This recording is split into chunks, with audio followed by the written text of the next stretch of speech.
It was late spring, and the forest outside my cabin was alive with the hum of life. Birds chirping, leaves rustling, the faint drip of melting snow. I was inside, nursing a cold coffee, staring at the cracked wooden table where I'd spent too many nights alone. My name's Eddie, and I've been hiding out here on the edge of nowhere for years, where the pines stretch forever and the world feels like it's holding its breath. Then it came, a low, guttural growl that ripped through the quiet like a blade. My heart slammed against my ribs.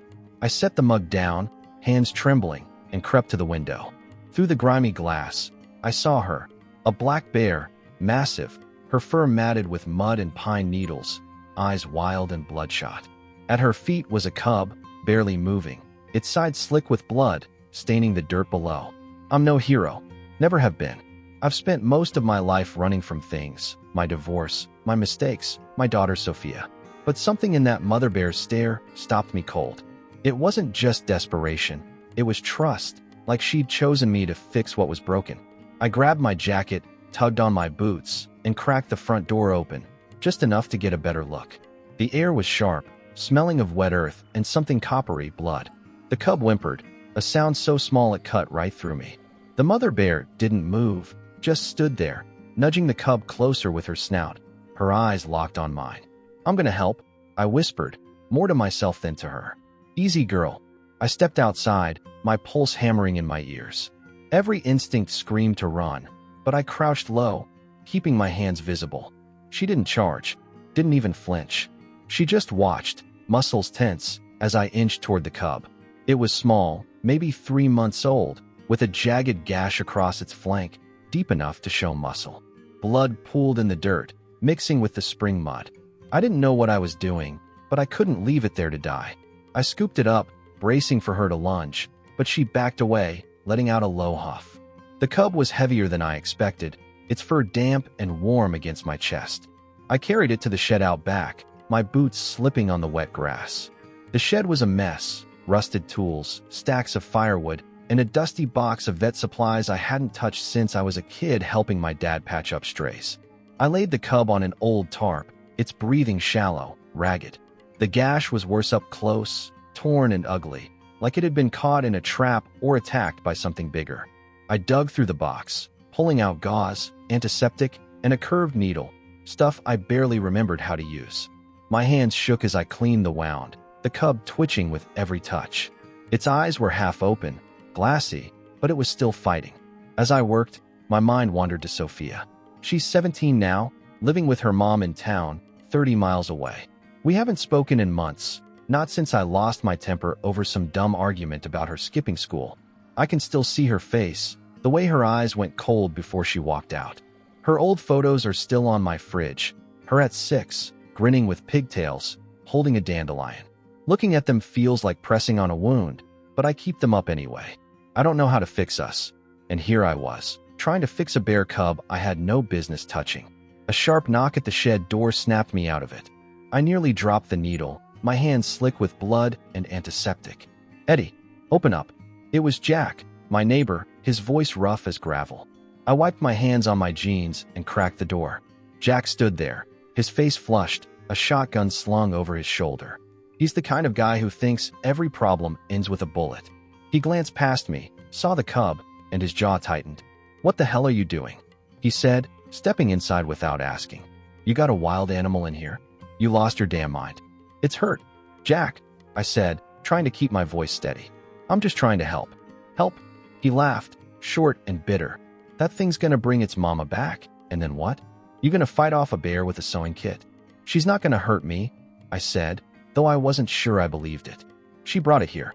She trusts me. Jack shook his head. You're gonna get us all killed, Eddie. I'm calling the Rangers. They'll take care of it. Don't, I snapped, louder than I meant to. Give me a day. Let me try. He stared at me, his eyes narrowing. One day, he said finally, then I'm done playing nice. He turned and stomped off, his boots crunching in the gravel. I shut the door, my stomach twisting. Jack wasn't wrong. The mother bear was still out there, circling somewhere in the dark. If she came back, I didn't know what I'd do. But I couldn't stop now. I went back to the cub, finishing the stitches as best I could. The needle slipped twice, and I cursed under my breath, but I got it done. The cub's breathing was a little steadier, but it was still weak. I wrapped it in an old blanket, tucking it around its small body to keep it warm. Outside, the wind howled, rattling the shed's tin roof. I sank onto a stool, exhaustion hitting me like a wave. I pulled out my phone and scrolled to Kate's number. She's the local vet, the only one around who might not think I was crazy. It was late, but I dialed anyway. She picked up on the third ring, her voice thick with sleep. "Eddie?" she said. "It's almost midnight. What's going on?" "I got a problem," I said, glancing at the cub. "A bear cub, hurt bad. Gash on its side. I stitched it up, but it needs a real vet. Can you help?" "A bear cub?" Her voice sharpened, all sleep gone. "Eddie, are you serious? Where's the mother?" "She's around," I said, dodging the question. "Can you come out tomorrow?" She sighed, long and heavy. "I'll be there at first light. Don't do anything stupid, okay? And keep that mother bear away." I hung up, my eyes drifting to the cub. It stirred, letting out a faint whimper that hit me like a knife. "Hang in there, little guy," I said, resting my hand on its side. Its chest rose and fell, slow but steady. I leaned back, staring at the ceiling, the weight of the night settling over me. Then I heard it, a faint, labored wheeze.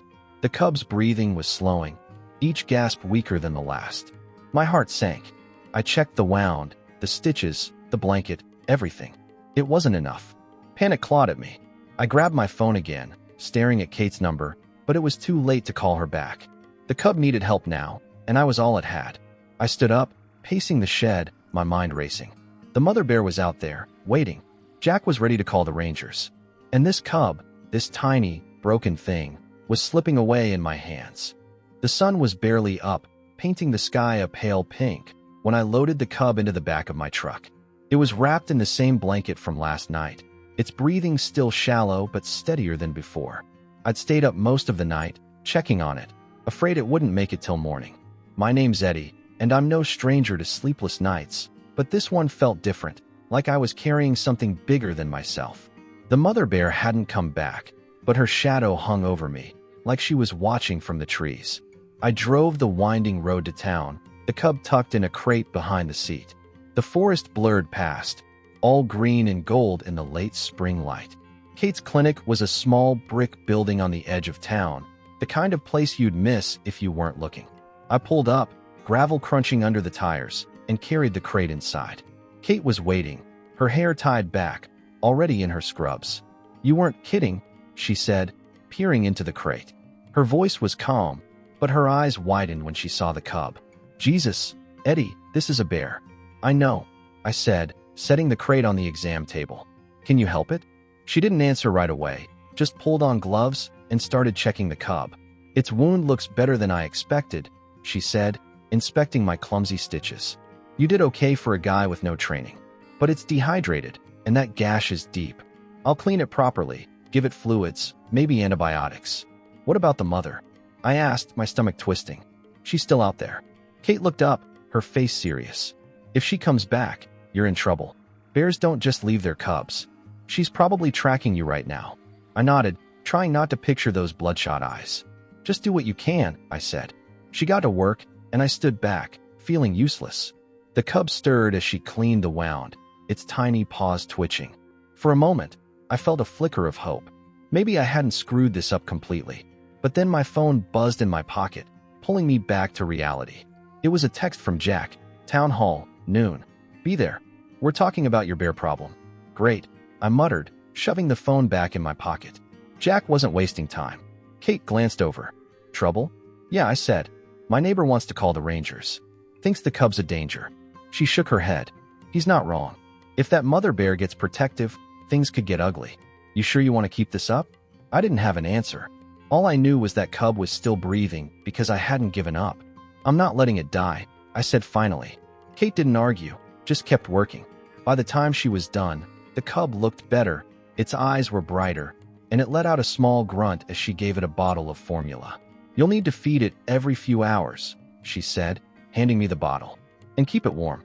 I'll check on it tomorrow, but you're on your own tonight." I drove back to the cabin, the cub curled up in the crate. The town was buzzing as I passed through. People whispering, staring at my truck. Word had spread fast. I stopped at the general store for supplies. Formula, bottles, some canned food for myself. The clerk, an older guy named Tom, gave me a hard look. "Heard about your bear," he said, bagging my stuff. "Hope you know what you're doing, Eddie." "I'm trying," I said, forcing a smile. When I got home, I set up a corner of the shed with a heat lamp and a pile of blankets. The cub was stronger now, lapping at the bottle with small, eager gulps. I sat there, watching it, feeling something I hadn't in a long time. Purpose. But that feeling didn't last. Around 11, my phone rang. It was Sophia. My heart skipped. I hadn't heard her voice in months, and now she was calling out of nowhere. "Dad," she said when I picked up. Her voice was sharp, like she was holding back tears. "Is it true? You've got a bear in your shed?" "Yeah," I said, surprised. "It's a cub. It's hurt. I'm trying to help it." She was quiet for a moment. "I'm coming over," she said finally. "I need to see this." "Sophia, wait," but she hung up before I could finish. I didn't have time to process it. I had to get to the town hall. When I arrived, the room was packed, maybe 20 people, all locals, their faces grim. Jack stood at the front, arms crossed. "This is about safety," he said as I walked in. "Eddie's got a wild animal in his shed, and its mother's roaming around. We can't wait for someone to get hurt." "I'm taking care of it," I said, my voice louder than I expected. "The cub's not a threat. It's just a baby." A woman in the back, Karen, spoke up. "And what about the mother? You think she's gonna thank you for stealing her kid?" "I'm not stealing it," I said, frustration creeping in. "She brought it to me. She wanted help." The room erupted in murmurs. Jack stepped forward. "That's your story, Eddie? A bear asked you for help? You're putting us all at risk. I'm calling the Rangers tomorrow unless you get rid of it." I clenched my fists, trying to stay calm.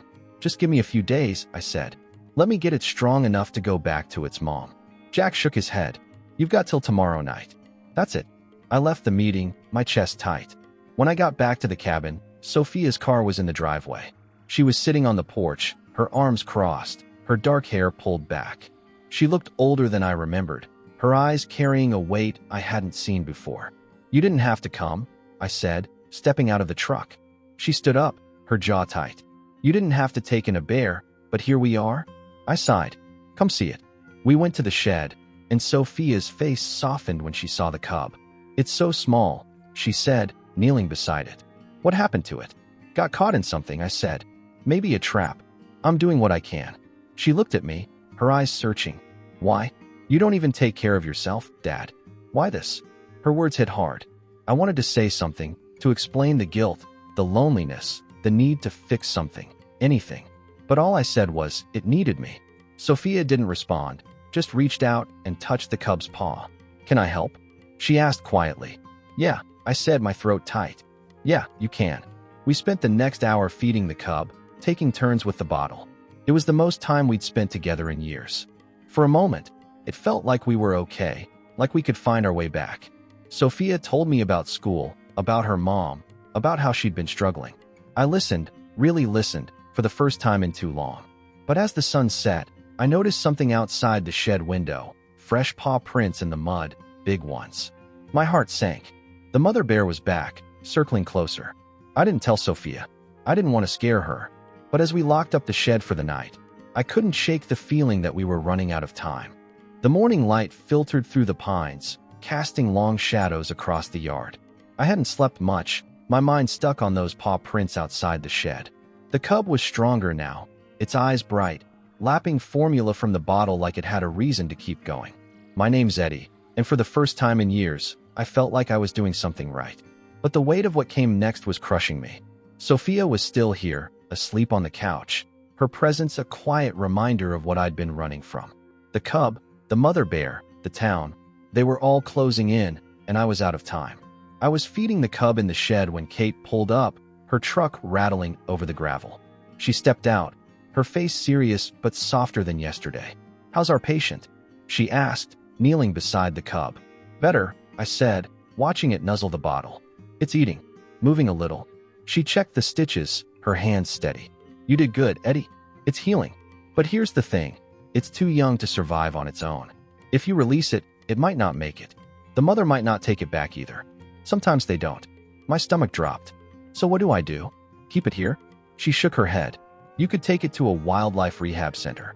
They'd raise it, maybe release it later. But it's a long shot. And the mother, She's not gonna wait forever. I looked at the cub, its tiny paws curling around the bottle. I'd fought so hard to keep it alive, but now I had to decide its future. Keep it safe in a cage or risk letting it go. Neither felt right. Sophia walked in, rubbing sleep from her eyes. "What's the plan, Dad?" she asked, her voice quiet but firm. "I don't know yet," I admitted. "Kate says it might not survive out there." Sophia frowned, crouching beside the cub. "It deserves a chance," she said. "With its mom, not in some cage." I wanted to argue, to tell her it wasn't that simple, but her words hit me. She was right. This wasn't about me playing hero. It was about what was best for the cub. But before I could respond, the sound of tires on gravel cut through the air. I glanced out the shed window and saw 2 trucks pulling up, Jack's and another I didn't recognize. 3 men stepped out, wearing ranger vests, rifles slung over their shoulders. Jack was with them, his face hard. "Here we go," I muttered. "Eddie," Jack called, striding toward the shed. "Time's up. These guys are taking the bear." I stepped outside, Sophia right behind me. "Wait a minute," I said, raising my hands. "It's not a threat. It's just a cub, and it's healing." One of the rangers, a guy with a gray beard named Mike, spoke up. "We got reports of a mother bear in the area. She's been spotted near town. You're putting people at risk keeping that cub here." "I'm trying to save it," I said, my voice tight. "Give me a day. Let me figure this out." Jack snorted. "You've had your day, Eddie. You're not a vet. You're not equipped for this." Sophia stepped forward, her eyes blazing. "He's doing more than you ever would," she snapped. "You just want to shoot it and be done." Jack's face reddened, but Mike raised a hand. "Look, we don't want to hurt it, but we can't have a mother bear tearing through town. You've got till sundown to hand it over, or we're coming back with a trap." They left, their trucks kicking up dust. Sophia turned to me, her hands clenched. "You're not giving it up, are you?" I didn't answer right away. My head was spinning. I wanted to protect the cub, but I couldn't ignore the danger. The mother bear was out there, and she wasn't going to wait. Kate stayed for a while, showing us how to mix more formula and check the cub's wound. It was stronger now, even trying to stand, its small grunts filling the shed. Sophia watched it, her face soft. "It's going to be okay, right?" she asked, almost to herself. I wanted to say yes, but the truth was I didn't know. "Let's get it through today," I said instead. That afternoon, Sophia and I sat in the cabin, eating sandwiches in silence. I looked at her, really looked, and saw the kid she used to be, 6 years old, chasing fireflies in the yard. I'd been a lousy father, too caught up in my own mess to see her growing up. "I'm sorry," I said suddenly, "for not being there, for screwing things up." She looked at me, surprised. "You're here now," she said quietly. "That's something." Her words hit harder than I expected. I reached for her hand, and for the first time in years, she didn't pull away. We sat there, not saying much, but it felt like a start. As the sun dipped low, I went to check on the cub. It was standing now, wobbly but determined, its eyes clear. I was about to call Sophia when I heard it, a low, rumbling growl outside the shed. My heart stopped. I peered through the window and saw her, the mother bear, pacing in the yard, her massive head swinging side to side. She wasn't charging, but she was close, her breath steaming in the cool air. "Sophia," I called, keeping my voice low. "Get out here." She ran over, freezing when she saw the bear. "What do we do?" she whispered. I looked at the cub, then at the mother. My mind raced. The rangers would be back soon. If I kept the cub, they'd take it to a rehab center, or worse. If I let it go, it might not survive. But the mother was here, now, and she wasn't leaving without her baby. "We're letting it go," I said, my voice shaking. "It belongs with her." Sophia nodded, her eyes wide. "Okay, let's do it." We wrapped the cub in the blanket and carried it outside, moving slow. The mother bear froze, her eyes locked on us. I set the cub down a few feet from the shed and backed away, pulling Sophia with me. The cub stumbled forward, letting out a small cry. The mother huffed, lowering her head, and nudged it gently. For a moment, I thought she might reject it. But then she licked its face, her massive tongue careful, almost tender. I held my breath, my hand on Sophia's shoulder. The cub pressed against its mother, and she turned, guiding it toward the trees. I watched them go, their shapes fading into the dusk. Part of me wanted to run after them, to make sure they'd be okay. But I knew I couldn't. I'd done what I could. Sophia squeezed my hand. "You did the right thing, Dad." I nodded, my throat tight.